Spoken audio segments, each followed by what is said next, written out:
예. 할렐루야. 주님을 찬양합니다. 우리 주님의 은혜와 평강이 넘치기를 빕니다. 제가 청년 시절에 금식을 한번 해봤습니다. 이 몸매에. 그래서 이제 어떻게 해야 되는가 해서 책을 하나 사서 봤는데, 거기 보니까 이제 금식기도 어떻게 하는가 영적인 이 교훈이 쭉 나오고, 그 다음에 이제 뒤에 이 금식기도 할 때에 육체에도 큰 도움이 된다, 병을 고칠 수 있다, 그런 이야기가 나와요. 그러면서 사람이 물만 먹고 살 수 있는 기간이 40일이라고 합니다. 40일. 그리고 물도 안 먹고, 아무것도 안 먹고, 물도 안 먹고 견딜 수 있는 기간이 3일이라고 합니다. 사흘. 그리고 이제 그렇게 금식을 하면 많은 병이 낫는다, 그러면서 이제 한 예를 들었는데, 우리가 오늘 본문에서 읽은 애굽 소년의 예입니다. 그 애굽 소년은 밤낮 사흘 동안 물도 안 먹고 아무것도 안 먹었거든요. 본래 그 주인이 아말렉 사람이었는데, 아말렉 주인이 이 애굽 소년이 병이 들었다고 갖다 버렸는 거예요. 근데 3일 동안 아무것도 안 먹었을 때 병이 나와 버렸는 거예요. 그래서 이제 그 예로 이 소년의 예를 든 것이 기억이 납니다. 오늘 뭐 금식기도 이야기 말씀드리려고 하는 것이 아니고, 이 애굽 소년에 대한 이야기를 하려고 합니다. 본래 이제 아말렉 사람의 종이었죠. 근데 이 아말렉 사람들이 다윗이 살고 있는 그 시글락을 침략해가지고 그걸 다 불살라 버리고, 그곳에 있는 여자와 어린아이들을 다 그냥 끌고 가버렸는 거예요. 마침 다윗이 그 시글락을 비웠을 때 그런 일이 일어난 거죠. 그래서 이제 이 다윗이 자기 가족들을 되찾아오기 위해서 막 따라가다가 이 소년을 발견했는 거예요. 그래서 다윗이 그 소년에게 이제 물을 마시게 하고, 또 떡을 주고 금포도를 주고, 이렇게 기력을 회복시켰던 것입니다. 여기 보니까 두 주인이 나오죠. 악한 주인, 아말렉 사람. 이 사람은 그 애굽 소년을 종으로 부려먹었습니다. 그래서 자기 필요에 따라 실컷 부려먹다가 병이 들었어요. 이제 어떻게 고칠 수도 없고, 그러니까 갖다 버린 겁니다. 죽으라는 소리죠. 너 쓸모없으니까 이제 뭐 나가서 죽든지 말든지 갖다 버렸습니다. 이렇게 아주 악한 주인이 있습니다. 그런데 또 선한 주인이 있죠. 다윗이 그 소년을 이제 데려와서 이렇게 먹을 걸 주고 또 이렇게 해서 살렸던 겁니다. 우리 인생에 좋은 주인, 선한 주인을 만나는 것이 큰 복이겠지요. 악한 주인을 만나면 이렇게 실컷 이용당하다가 마지막에는 버림받는 것입니다. 여기 나오는 악한 주인은 마치 사탄과 같습니다. 이 악한 사탄은 우리 인생을 불러다가 자기 마음대로 부려먹다가 나중에 늙고 병들면 갖다 버리는 것입니다. 사탄은 우리에게 뭐라고 이야기하냐 하면, 네 인생의 주인은 너 자신이야. 이게 사탄경에 나오는 이야기라고 합니다. 저는 직접 읽어보지는 않았는데, 우리에게 성경이 있듯이 이 사탄을 숭배하는 사람들이 있어요. 그 사람들이 만든 이 사탄경에는 네 인생의 주인은, 네 삶의 주인은 너 자신이다, 이렇게 되어 있다는 거예요. 그래서 사람들이 자기가 자기 인생의 주인으로 살아가도록 한다는 거죠. 이게요, 우리 현대인들이 들을 때에 아주 매력적입니다. 그렇지, 내 인생은 내가 원하는 대로 살아야 돼, 이렇게 생각할 수 있습니다. 그러나 내가 정말 전능하다면, 내가 내 인생을 컨트롤할 수 있다면 내가 주인이 되어서 살아가는 것이 아무 문제가 없어요. 문제는 내가 내 인생을 컨트롤할 만큼 그만한 능력이 없다는 것입니다. 사탄은 우리를 불러다가 네가 운전해, 네 원하는 대로 가봐, 우리 내년 1월 달에 이제 미얀마에 선교여행 가는데 비행기 타고 가겠죠. 불러다가 네가 좀 조정해봐 하면서 조정석에 밀어넣는 겁니다. 어리석게도 내가 그 말에 속아서 그래 내가 한번 운전해볼까, 내 자동차는 운전 잘하는데 하면서 비행기 조종가를 잡고 운전하면 어떻게 되겠어요? 죽으라는 소리입니다. 그래서 사탄은 우리에게 네가 네 인생의 주인이야, 네가 원하는 대로 살아봐. 결국 그 결과는 파멸이라는 거죠. 그래서 지옥으로 끌고 가려는 것이 사단의 계략이라는 것입니다. 그런데 예수님은 우리에게 찾아오셔서 이 우주와 만물을 만드신 하나님을 주인으로 모시도록 하는 거예요. 그리고 하나님의 아들이신 예수께서 우리의 삶의 주인이 되기를 원하시는 것입니다. 우리 로마서 10장 9절 말씀을 보겠습니다. 로마서 10장 9절 잘 아는 말씀. 네가 만일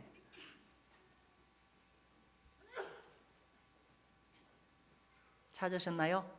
같이 읽어보겠습니다. 네가 만일 시작. 네가 만일 내 입으로 예수를 주로 시인하며 또 하나님께서 그를 죽은 자 가운데서 살리신 것을 내 마음에 믿으면 구원을 받으리라. 어떻게 구원을 받을 수 있느냐? 예수님을 주인으로 모시면 구원을 받는다는 이야기입니다.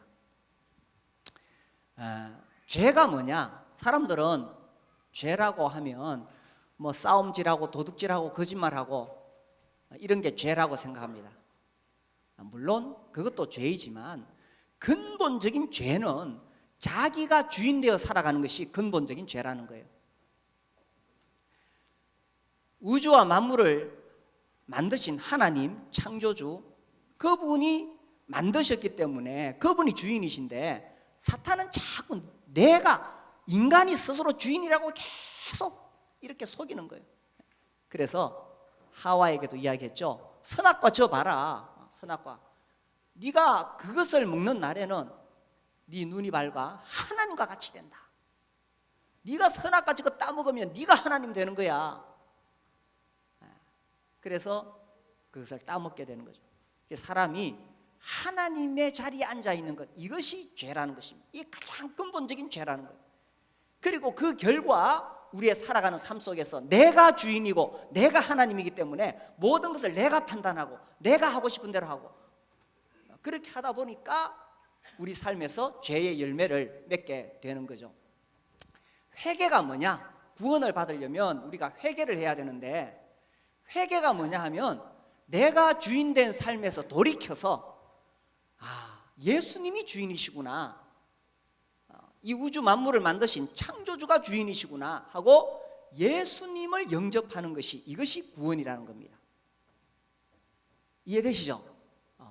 내가 구원받는 것은 교회 나가서 좀 뭐 이렇게 성경 공부하고 착하게 살고 단순히 그게 아니에요. 그게 아니라 내 삶의 주인이 바뀌는 것입니다. 지금까지는 내가 주인 되어서 살아왔지만 이것이 죄구나, 이것을 내려놓고 이제 예수님을 나의 주인으로 모셔드리는 거죠. 그래서 사탄 따라가면 인생 다 망치고 결국 지옥 갑니다. 우리 인생의 진짜 복은 선한 주인을 만나는 것입니다. 그래서 선한 주인이신 예수님을 주인으로 모시게 되기를 바랍니다. 자, 그런데 이제 이 애국 소년이 옛날 주인 아말렉 사람을 버리고 이 악한 주인 따라갈 수 없잖아요. 이제 다윗을 주인으로 이제 따라가게 되는 거예요. 다윗이 나를 그 아말렉 사람 있는 대로 인도할 수 있느냐? 왜냐하면 그 아말렉 사람들이 이 다윗이 살던 도시를 다 불태워 버리고 가축들을 끌고 가고 가족들을 잡아갔거든요. 그래서 나를 그 아말렉 사람에게로 데려갈 수 있느냐? 다윗이 가서 이제 그 아말렉 사람과 싸워서 자기 소유물을 이제 되찾아 오려고 하는 거죠. 그래서 이제 이 애굽 소년이 이제 다윗을 새로운 주인으로 모시려는데 걱정거리가 있어요. 자, 봅시다. 우리 방금 읽었던 사무엘상 30장 15절에 보시면 뭐가 걱정거리냐. 15절 다윗이 그에게 이르되 네가 나를 그 군대로 인도하겠느냐 하니 그가 이르되 당신이 나를 죽이지도 아니하고 내 주인의 수중에 넘기지도 아니하겠다고 하나님의 이름으로 내게 맹세하소서. 그리하면 내가 당신을 그 군대로 인도하리이다 하니라. 자, 이 애굽 소년에게 어떤 두려움이 있었냐 하면 이제 다윗을 주인으로 모셨는데 다윗도 옛날 주인처럼 자기를 실컷 부려먹다가 나중에 쓸모없으면 갖다 버리지 않을까? 이게 이제 걱정인 거예요. 지금은 다윗이 자기가 필요하니까 불러다가 나를 그 군대로 인도하라 이렇게 했지만 막상 거기 가가지고 다윗이 그 마지막에 쓸모없다고 갖다 버리면 어떻게 되겠어요? 그래서 이 애굽 소년이 묻는 것입니다. 나를 끝까지 지켜줄 수 있겠습니까? 이걸 묻는 거예요. 자, 어떻습니까? 다윗이 이 애굽 소년을 부려먹다가 쓸모없으면 버릴까요? 그냥 계속 지켜줄까요? 1번 버린다, 2번 지켜준다. 그렇죠? 다윗은 그렇게 악한 주인이 아닙니다. 선한 주인이죠. 선한 주인은 데리고 쓰다가 쓸모없다고 버리고 이렇게 하지 않습니다. 다윗은 선한 주인이에요. 우리가 예수님을 주인으로 모시면 예수님이 우리를 잘 이렇게 살피시다가 우리가 쓸모없으면 갖다 버릴까요? 계속 끝까지 지켜주실까요? 예수님은 다윗과도 비교할 수 없는 선한 주인이십니다.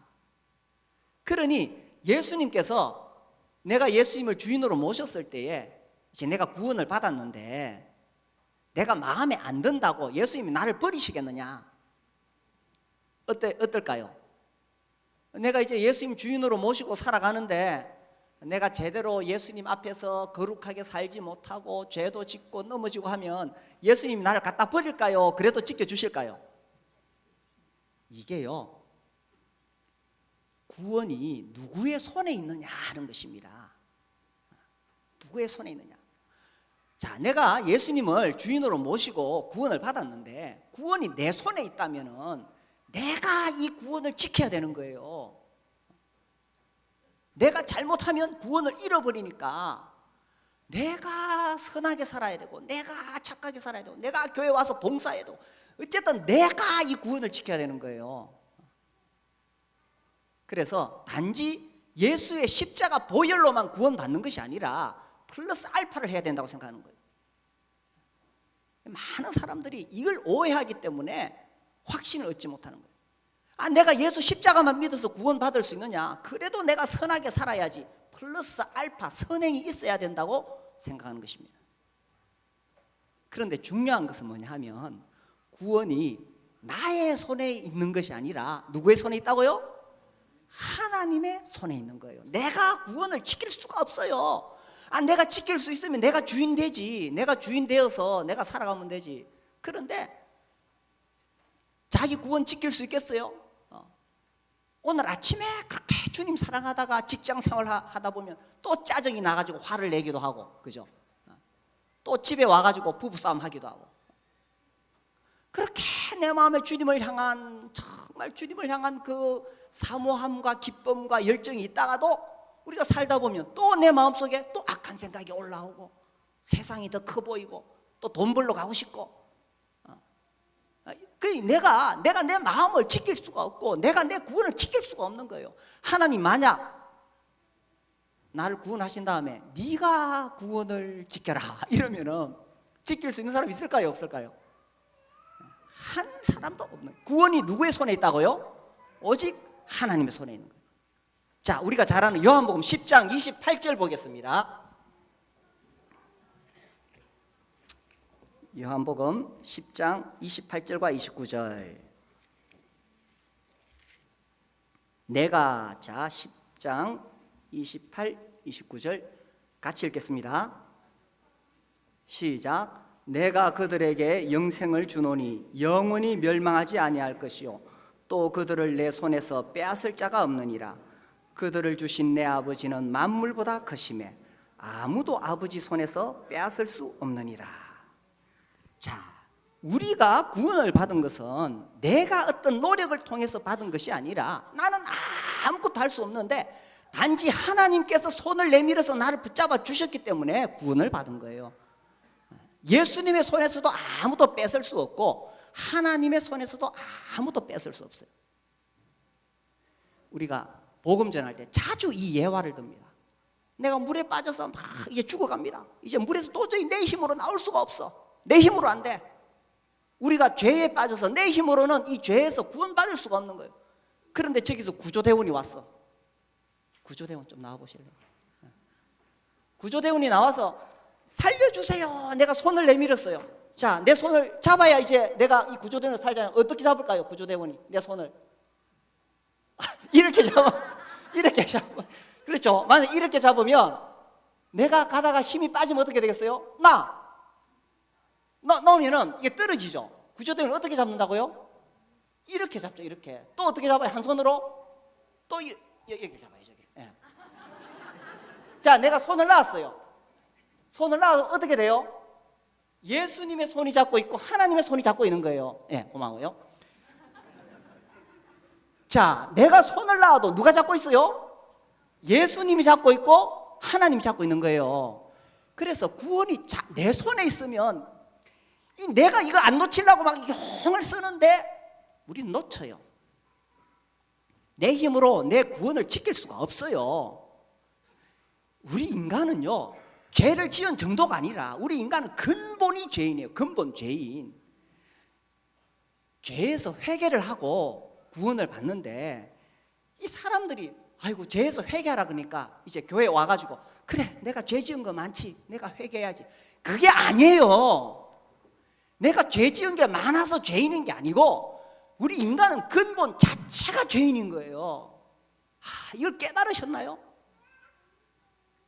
근본 자체가 죄인이라는 사실을 깨달을 때 내가 아무것도 할 수 없다는 걸 깨달았을 때에 그때 비로소 십자가 보혈이 얼마나 놀라운지 알게 되는 거예요. 근본 죄인인 내가 뭐 이제 예수 믿고 이제 구원을 지킨다고 택도 없는 소리라고 말하면 안 되나요? 강단에서 진짜 택도 없는 소리인 겁니다. 그래서 구원은 내 손에 있는 것이 아니라 하나님의 손에 있다라는 것입니다. 자, 잘 들어보세요. 이게요, 이 구원을 자꾸 사람들이 자기 관점에서 생각하니까 자꾸 내가 뭘 해야 된다고 생각해. 내가 믿기로 결정했으니까 구원받았다. 야, 언뜻 들어보면 맞는 말 같은데 사실은 틀린 말입니다. 내가 믿기로 결정해서 구원받은 게 아니에요. 그럼 구원이 다 나에게서 시작되고 내가 하는 거잖아요. 구원은 처음부터 하나님으로부터 출발되는 것입니다. 우리 잘 아는 에베소서 1장 4절 봅시다.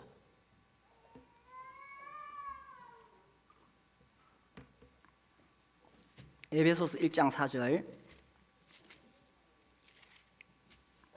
1장 4절 곧 창세전에 그리스도 안에서 우리를 택하사 우리로 사랑 안에서 그 앞에 거룩하고 흠이 없게 하시려고 하나님이 왜 우리를 택하셨느냐?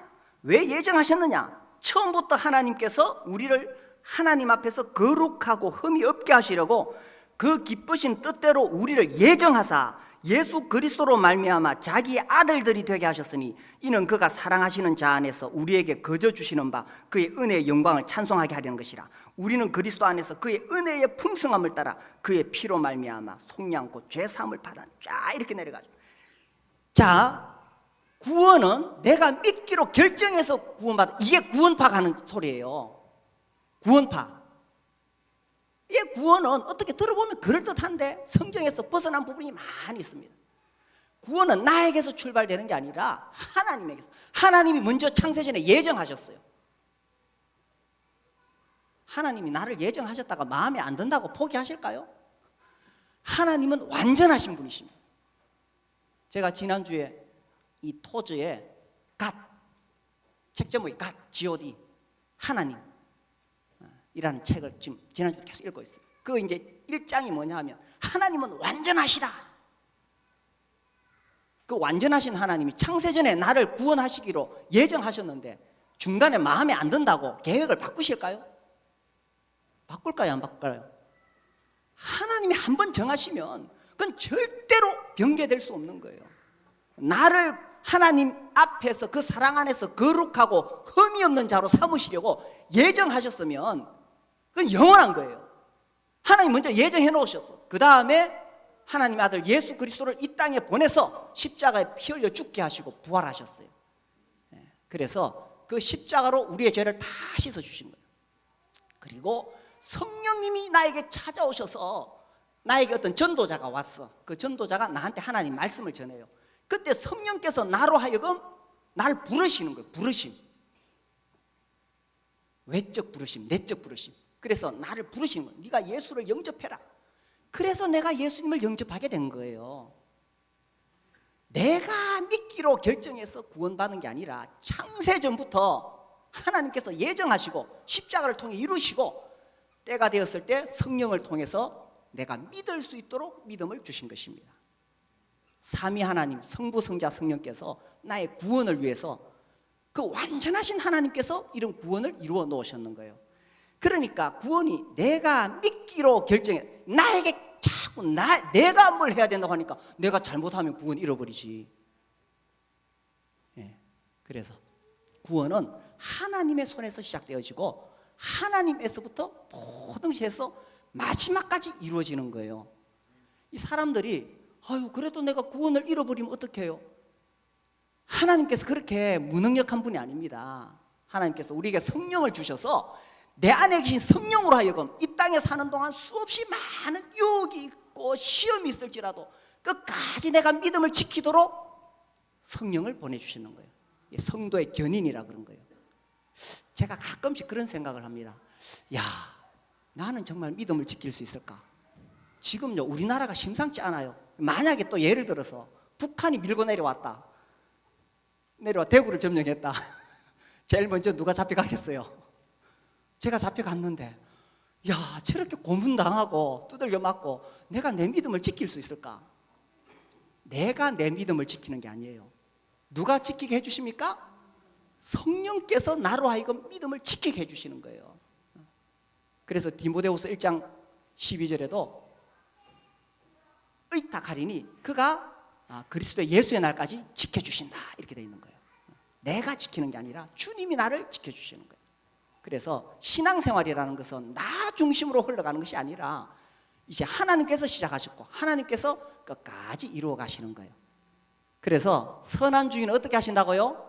끝까지 지켜주신다. 자, 주보의 3번은 뭡니까? 선한 주인은 우리 아버지시다.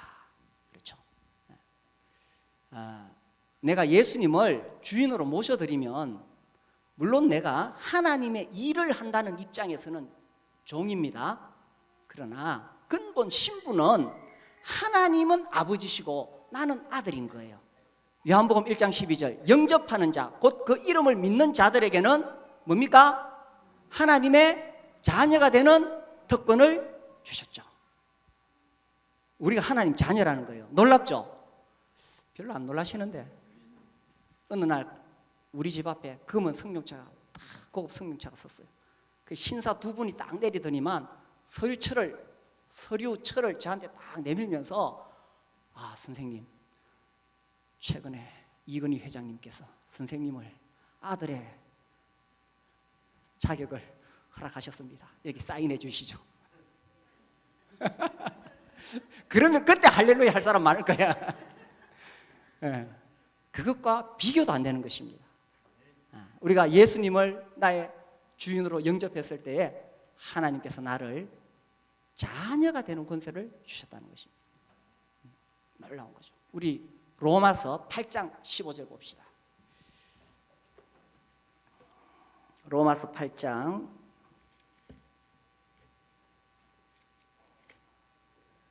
15절과 16절 같이 읽어봅시다.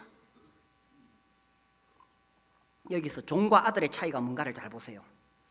너희는 시작 너희는 다시 무서워하는 종의 영을 받지 아니하고 양자의 영을 받았으므로 우리가 아빠 아버지라고 부르짖느니라. 성령이 친히 우리의 영과 더불어 우리가 하나님의 자녀인 것을 증언하시나니. 그 다음에 보면 자녀이면 또한 상속자, 곧 하나님의 상속자요. 그래서 천국을 이어받게 된다라는 것입니다. 이건희 회장님의 아들의 자격을 얻으면 삼성의 그 기업의 주식을 엄청나게 많이 받겠죠. 그런데 그것과 비교할 수 없는 천국의 상속자가 된다라는 것입니다. 자, 여기서 종과 아들이 뭐가 다르냐? 15절 어떤 종이라고 되어 있습니까? 무서워하는 종. 종은 주인을 무서워합니다. 왜냐하면 잘못하면 어떻게 돼요? 잘못하면 쫓겨나는 거예요. 아들은 잘못하면 어떻게 돼요? 꾸지람은 들을지라도 쫓겨나지는 않는다는 거예요. 이 종과 아들의 차이입니다. 그런데 하나님께서 나에게 만약에 종의 영을 주셨으면 나는 늘 하나님 무서운 존재라. 왜? 잘못하면 쫓겨나니까.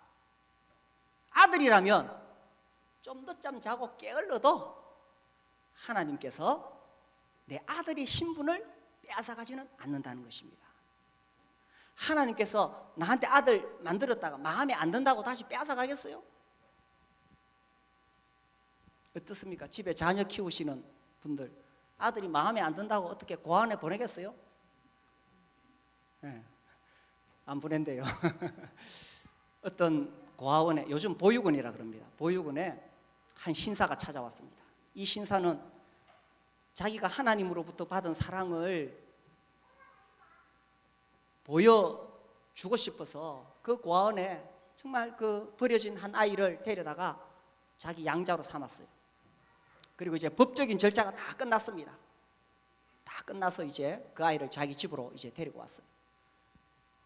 그러니까 이 아이가 막 눈이 휘둥그레지는 거예요. 집에 와 보니까 막 정말 온갖 화로운 것들이 다 갖춰져 있고, 거기서 막 저녁을 잘 먹었어요. 그 다음에 자고 일어나서는 이 아이가 자기 아버지 구두를 막 열심히 닦아요. 구두를 광이 나도록 반짝반짝 닦아요. 그래 아버지가, 얘야 왜 이렇게 일찍 일어났니? 좀 늦잠 좀 자지. 그러니까 구두 안 닦아도 돼. 근데 이 아이는 열심히 구두를 닦아요. 왜 구두를 닦느냐? 혹시나 이 좋은 집에서 아버지한테 밉보여서 쫓겨날까 싶어서, 혹시나 그 아버지 마음이 변할까 싶어서, 어쨌든 그 아버지한테 잘 보여야 되니까. 자, 이 아이는 자기를 입양한 그분을 아버지로 지금 모시는 거예요. 여전히 그 보육원의 원장님으로 모시는 거예요. 이 아이는 그런 순수한 아버지의 사랑을 받아본 적이 없어. 그냥 어려서부터 버림받아가지고 그 보육원에 자라면서 늘 형들 눈치 보고, 뭐 좀 형들 기분 안 좋으면 가서 두들겨 맞고, 원장님 눈치 봐야 돼. 원장님 눈치. 그렇게 살아왔기 때문에 그냥 아무 값없이 사랑해 주시는 아버지의 사랑을 경험해 보지를 못했는 거예요. 자기가 와서 보니까 고아원보다 훨씬 좋거든. 이 쫓겨나가고 싶지 않거든. 그러니까 아버지 눈치 보느라고 막 열심히 그저 잘 보려고 그렇게 하는 거예요. 어느 날 이 아이가 어떻게 하다가 그냥 건드려가지고 그 집에 귀한 도자기를 하나 깨뜨렸어요. 이제 큰일 났는 거야. 이제 쫓겨나게 생기는 거예요. 그걸 마침 누가 봤느냐? 그 집에 가정부가 봤네. 그 가정부가 오더니만 다 치워주더니만 불렀어요. 얘야, 이 빨래거리가 잔뜩 있는데. 이 아이가, 그거 당신 할 일 아니요? 도자기. 열심히 빨래 해야 되는 거예요, 이제. 큰일 났어, 이제. 아버지가 아시면 쫓겨나는 거예요. 이 빨래 다 하고 나니까 또 가정부가 소파에 앉아있다가 청소를 좀 해야 되는데, 그거 당신 할 일이잖아요. 쫓겨날까 싶어가지고 네 청소하고 빨래하고 이제 그 가정부의 노예가 되었는 거예요. 그래 하다 안 돼가지고, 아이고 내가 이래는 못 살겠다. 내가 아버지한테 자백해야지. 아버지한테 가서, 아버지가 내 처음부터 다 알고 있었다. 내 처음부터 다 알고 있었다. 아버지가 원한 건 뭐냐면 그 아이가 정말 자기를 아버지로 신뢰해 주기를 원했다는 것입니다. 나는 원장님이 아니야. 네 아버지야. 네 행위와 상관없이 너는 내 아들이고, 네가 잘하고 못하고 상관없이 나는 네 아버지야. 아버지가 원했던 그거예요. 하나님과 우리의 관계는 어떤 법적인 관계로 우리가 자꾸 생각하고, 그게 아니에요. 물론 법적으로 분명하게 하나님은 우리에게 딱 명시하셨습니다. 왜냐하면 하나님은 공의로우신 하나님이시기 때문에. 그런데 하나님은 이 법적인 관계를 뛰어넘어서 하나님과 나의 관계가 사랑의 관계라는 사실을 우리에게 말씀하시고 싶은 거예요. 왜 하나님께서 나를 구원하셨느냐? 어떤 법적인 그거를 관계를 처리하려고 하신 게 아니라 나를 사랑하셔서 나를 구원하셨는 거예요. 우리 로마서 5장 8절 보겠습니다. 로마서 5장 8절. 우리 잘 아는 말씀. 한동안 제가 계속 이 말씀 강조했습니다. 같이 읽읍시다. 시작. 우리가 아직 죄인 되었을 때에 그리스도께서 우리를 위하여 죽으심으로 하나님께서 우리에 대한 자기의 사랑을 확정하셨느니라. 언제 하나님의 아들이 죽었어요? 우리가 아직 죄인 되었을 때. 자, 구원받는다는 것은 어떤 구원의 교리를 이해해서 구원받는 게 아닙니다. 구원받는다는 것은 구원의 어떤 개념을 내가 이해해서 구원받는 게 아니에요. 아담의 자손으로 우리 인간은 죄인이고, 그런 죄인을 위해 하나님 아들이 십자가에 피 흘려 죽으시고 부활하시고, 그래서 우리 죄가 이미 십자가에서 다 갚아졌고, 그래서 예수님 믿으면 구원받고 천국 가고, 이런 교리를 이해하고 이 교리를 받아들여서 구원받는 게 아니에요. 물론 설명하는 과정에서 차근차근 알 필요 있습니다.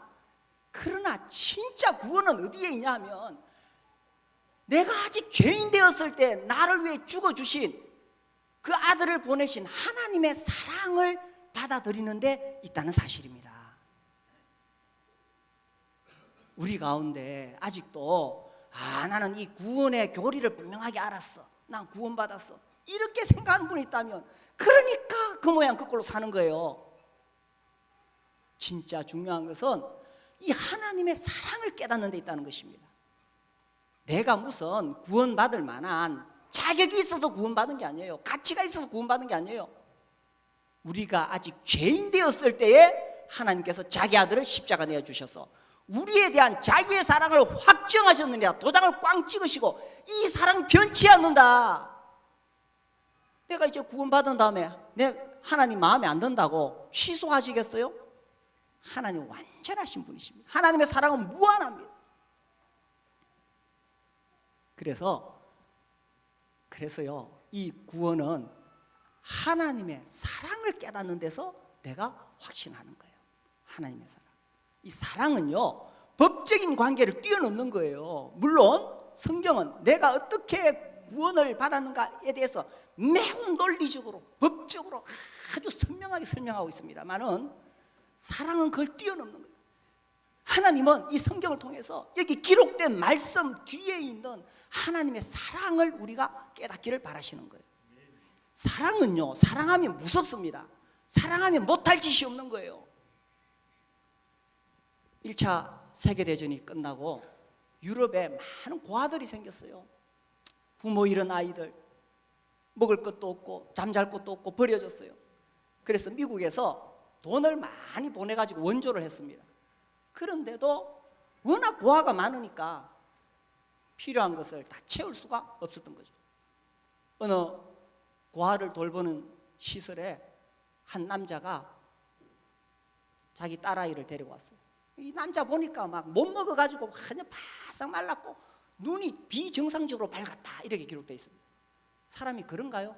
못 먹고 마지막 죽음의 순간에 오면 눈이 더 밝아지는가요? 눈이 비정상적으로 밝았다.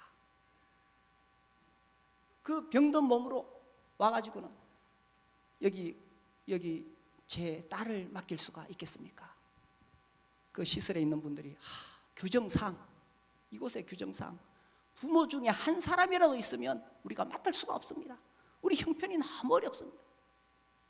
그 딸아이도 영양실조 걸려서 못 먹어가지고 막 팔도 마르고 배도 불룩 튀나왔고 눈이 비정상적으로 밝았다 이렇게 돼 있습니다. 그래 이 아버지가 하는 말이, 보시다시피 내가 병들어서 이 아이를 돌볼 수가 없습니다. 한 끼라도 제대로 먹일 수가 없습니다. 내 딸아이를 좀 받아주십시오. 그 시설에서 너무 죄송한데 규정상 우리가 부모 중에 한 사람만 있어도 안 됩니다. 그러니까 그 아버지가 하는 말이, 그러면은 내가 이 땅에서 없어지면 이 아이를 받아주실 수 있는 겁니까? 그래요. 그 이 남자가 자기 딸아이를 꼭 안아줍니다. 그리고 일어나서 하는 말이, 그렇게 되도록 하겠습니다. 그렇게 되도록 하겠습니다. 그리고 나갔어요. 사랑은 무서운 겁니다. 자기 딸아이 살릴 수 있다면 자기 생명도 버릴 수 있는 것이 사랑인 거예요. 하나님께서 우리를 어떻게 사랑하셨느냐? 우리를 너무나 사랑하셔서 자기 독생자를 십자가에 못 박아 죽기까지 우리를 사랑하셨다. 우리가 아직 죄인 되었을 때에 그 십자가를 통하여 자기의 사랑을 확증하셨느니라. 더 이상 의심하지 말라는 거예요. 제발 의심하지 마라. 그 보육원에서 그 아이를 데리고 온 그 아버지가, 아들아, 내가 네 아버지야. 도자기 깼다고 내가 너 쫓아내지 않아. 이 아버지의 마음을 네가 이해해다오. 아버지를 의심하지 마라.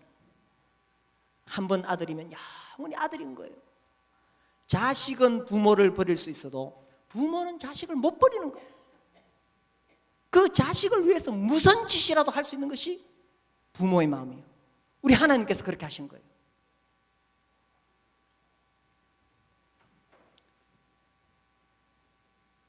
그 다음날 아침에 그 보육원에서 온 아이가 그 다음날 아침에 일어나가지고 또 아버지 구두를 열심히 닦아요.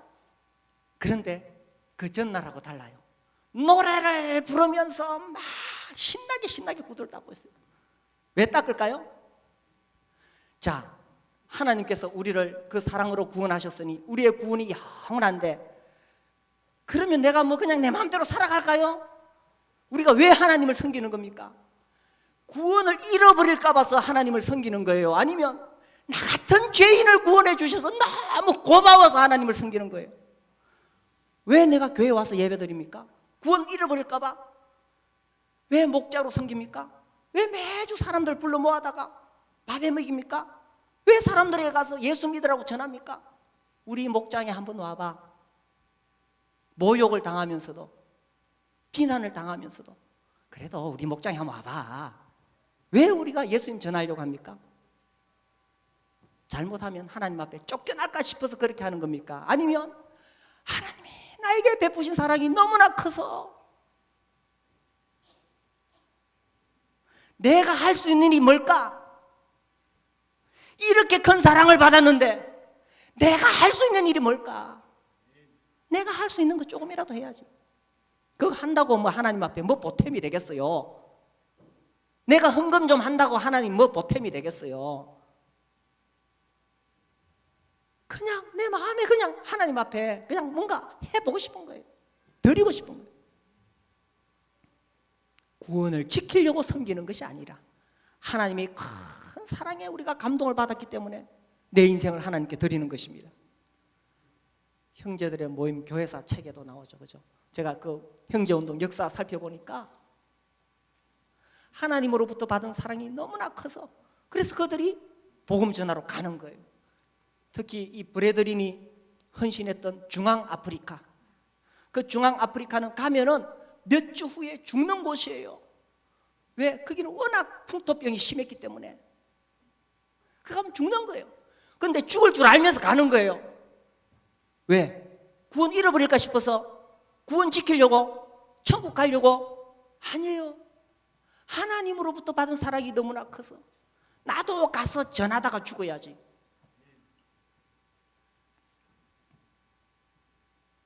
그 아들이 그 다음날 열심히 구두 닦는 거예요. 노래를 부르면서 구두 닦는 거예요. 근데 아버지가 이제 말리지 않아요. 그 전날까지만 해도 얘야 뭐 그렇게 구두 안 닦아도 돼 이렇게 했는데 이제 그 다음날은 말리지 않아요. 이 아버지가 알아요. 왜 이 아들이 구두를 닦는지. 쫓겨날까 싶어서 닦는 것이 아니라 너무 고마워가지고 닦는다는 거 아니까 흐뭇하게 그걸 마음으로 받아들이는 거예요. 우리 아버지께서, 우리 하늘 아버지께서 우리가 주님을 위해서 헌신하고 싶어하고 우리가 주님께 내 뭔가를 드리고 싶어하고 그렇게 할 때 우리 아버지 하나님께서 흐뭇하게 받으시는 거예요. 그래, 내가 네 헌신을 받아주마. 우리의 남은 생에 구원을 잃어버리기 위해서가 아니라 우리가 얼마나 큰 구원을 받았는가, 우리 아버지로부터 얼마나 큰 사랑을 받았는가 깨달아서 우리의 남은 생애가 주님 앞에 드려지는 그런 삶이 되시기를 바랍니다.